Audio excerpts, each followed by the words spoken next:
बिस्मिल्लाहिर्रहमानिर्रहीम। मोहतशम नाजरीन व सामीन, अस्सलामुअलैकुम वरहमतुल्लाहि वबरकातुहू। नाजरीन कराम, आप देख रहे हैं प्रोग्राम शादी सीज़न की एपिसोड 2। नाजरीन कराम, जैसा कि आप जानते हैं कि हम शादी के Islamic religious point of view, social point of view से अपने इस प्रोग्राम में बात करते हैं। अभी एक एपिसोड आपने देखी है, आज के एपिसोड को उसी के आगे से बढ़ाएंगे। तो अपने मौजू की आगाज़ करते हैं। नाजरीन कराम, जैसा कि हम सब जानते हैं कि दीन इस्लाम एक दीन फितरत है, जो तकरीबन जो हर मामले में इंसान की रहनुमाई करता है। चाहे वो ज़िंदगी की किसी भी एस्पेक्ट से आप वो देख लें, तो इस्लाम हर मामले में इंसान की रहनुमाई करता है। इसी हवाले से हम रिलीजियस पॉइंट ऑफ व्यू से, सोशल पॉइंट ऑफ व्यू से मैरिज सिस्टम पर बात करेंगे। जैसा कि आज का हमारा मौजू है शादी में जो ताख़ीर होना, लेट मैरिजेस। आप जानते हैं कि ये इस वक्त हमारे माशरे में एक ट्रेंड सा बन चुका है कि लेट मैरिजेस को प्रेफर किया जाता है। किसी तरह हमारे घरानों की, हमारे जो ख़ानदान होते हैं, उनकी कोशिश होती है कि जो लड़का है तकरीबन उसकी 30 साल से ऊपर, तकरीबन इस वक्त 28 साल से तो ऊपर मैरिज एज जो है हमारे यहाँ पहुँच चुकी है। 30 साल पे, कोई 32 साल पे, कोई 34 साल पे, कोई 35 साल पे, तो डिफरेंट एज हमारे घरानों में पाई जाती हैं। बहरहाल इन एजेस में भी जो लेट मैरिजेस हैं, इनमें डिफरेंट फैक्टर्स, डिफरेंट अवामिल अपना रोल प्ले कर रहे हैं। इनमें सर फहरिस्त तो ये है कि लड़के का पाँव पर ना खड़ा होना, लड़के की वेल इस्टेब्लिश्ड जॉब ना होना। इसमें एक और फैक्टर भी इम्पोर्टेंट रोल प्ले करता है, जो क्वालिफिकेशन, कि लड़का लड़की अभी पढ़ रहे हैं, ये भी एक मेजर रोल प्ले कर रहा है लेट मैरिजेस में। बहरहाल ये तो जो फैक्टर्स हैं, जो अवामिल हैं, मैं कोशिश करूंगा कि इन्हें एक अलग टॉपिक में, एक अलग एपिसोड में इन्हें डिस्कवर किया, इन्हें अलग एपिसोड्स में इन पर बात की जाए। तो आज का जो हमारा मौजू है लेट मैरिजेस पर, हम इस पर रिलीजियस और सोशल पॉइंट ऑफ व्यू से कुछ बात करते हैं। नाजरीन कराम, जो लोग लेट शादी अपने बच्चों की करना चाहते हैं, तो उनका जो एक नज़रिया है, उनका जो पॉइंट ऑफ व्यू, एक माइंड सेट है, वो कहते हैं कि हमारा जो बच्चा है, हमारी जो बच्ची है, ये बहुत नेक, मुत्तकी, परहेजगार हैं। ये किसी सूरत भी भटकने वाले नहीं, फिसलने वाले नहीं। हमें अपनी औलाद पर आंखें बंद करके एतबार है। हालांकि ये जो पॉइंट ऑफ व्यू है, ये जो नज़रिया, ये जो माइंड सेट है, इसकी मैं 100% मुखालिफत करता हूँ। क्यों? क्योंकि आप जानते हैं कि अगर आपका बच्चा नेक भी है, परहेजगार भी है, मुत्तकी भी है, लेकिन जो शैतान जिसे भटकाने के लिए आता है, फिसलाने के लिए आता है, तो उसकी जो प्रेफरेंस होती है वो सबसे पहले नेक बंदा होता है। ज़ाहिर है जो बंदा पहले से ही बिगड़ा हुआ है, उसके पास शैतान ने क्या लेना। अब वो जो मुत्तकी, परहेजगार जो आपका बेटा है, जो बेटी है, शैतान सबसे पहले उन्हें फिसलाने के लिए आएगा। और एक जवान लड़के को, जिसकी शादी भी नहीं हुई, जो जवान है, गैर शादीशुदा है, नेक भी है, मुत्तकी भी है, परहेजगार भी है, शैतान उसे फिसलाने के लिए, उसे भटकाने के लिए आएगा। और सबसे पहले उसके लिए एक औरत को हथियार के तौर पर इस्तेमाल करेगा। क्यों? क्योंकि उसे पता है ये जवान है, ये शादीशुदा नहीं है। औरत के जरिए से इसे भटकाना, इसे फिसलाना आसान है। औरत जो है वो शैतान उसे एक हथियार के तौर पर इस्तेमाल करेगा कि औरत के जरिए से इसे भटकाया जाए, इसे फिसलाया जाए।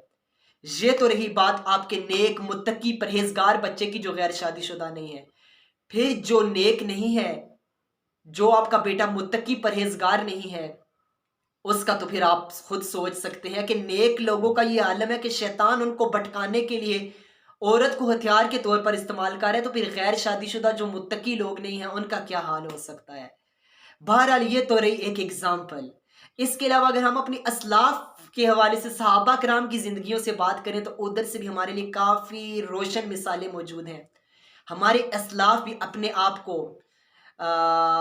औरत जैसे जो शैतान हथकंडा इस्तेमाल करता है, हथियार इस्तेमाल करता है, इससे बचाने के लिए, अपने आप को बदकारियों से बचाने के लिए अर्ली मैरिजेस पर जोर देते थे।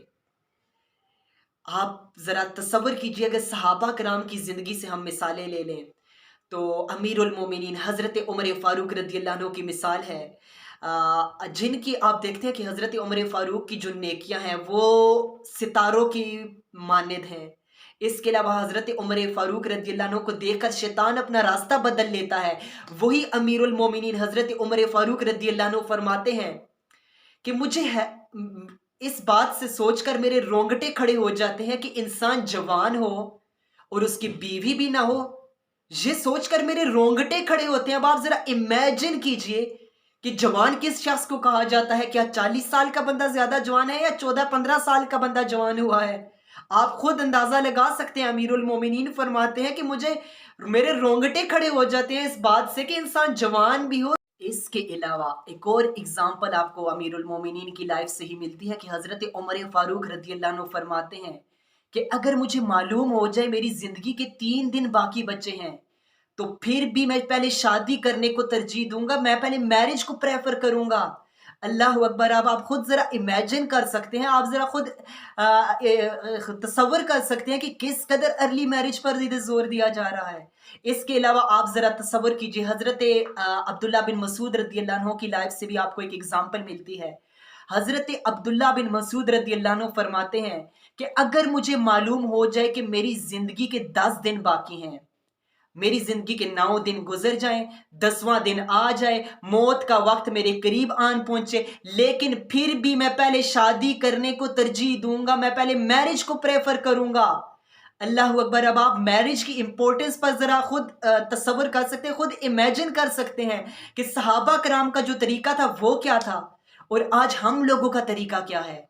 हमारे यहाँ बदकिस्मती से आप कह लें कि जो लेट मैरिजेस का ट्रेंड बन चुका है, इसके जो माशरे में हमारे बहुत से नेगेटिव इम्पैक्ट्स पड़ रहे हैं नाजरीन कराम। तो एज अ पेरेंट आपकी जो ड्यूटी है वो अपने बच्चों की जल्दी शादी करने की भरपूर कोशिश कीजिए। कोशिश कीजिए इन्हें फाइनेंशियली भी आप सपोर्ट करना शुरू करें, इनकी जॉब के लिए, इनकी बिजनेस के लिए अगर आप इन्हें लाना चाहते हैं तो आप इन्हें सपोर्ट साथ साथ करना शुरू कीजिए। क्यों? क्योंकि जब माशरे में शादियां देर से होना शुरू होंगी तो यूं माशरे में बदकारियों के रास्ते आसान होते चलेंगे। और एक आप बात देखिए कि अगर किसी कंट्री को, किसी मुल्क को, किसी सोसाइटी को, माशरे को आपने तबाह करना हो तो उस पर एटम बम फेंकने की जरूरत नहीं, उस पर आपको टेक्नोलॉजी से वार करने की जरूरत नहीं। अगर किसी मुल्क में बेहयाई का जरासीम आप छोड़ देते हैं तो वो माशरा, वो सोसाइटी खुद ब खुद तबाह हो जाएगी। तो अब आप इमेजिन कर सकते हैं कि किस कदर हमें अर्ली मैरिज पर जोर देना होगा ताकि हमारे माशरे से जो बेहयाई का जरासीम आ चुका है इसका खात्मा हो सके, हम अपने बच्चों की जल्दी शादियों को तरजीह दें। बहरहाल जो आप शुरू में मैंने फैक्टर्स अवामिल बयान किए थे जिसमें लेट मैरिजेस के लिए जॉब का, फाइनेंशियली स्ट्रॉन्ग ना होना, इसके अलावा क्वालिफिकेशन जो एक फैक्टर है, इसको हम एक अलग एपिसोड में कवर करने की कोशिश करेंगे। आज तक के लिए सिर्फ इतना ही, मिलते हैं अगली एपिसोड में, तब तक के लिए अल्लाह हाफिज़।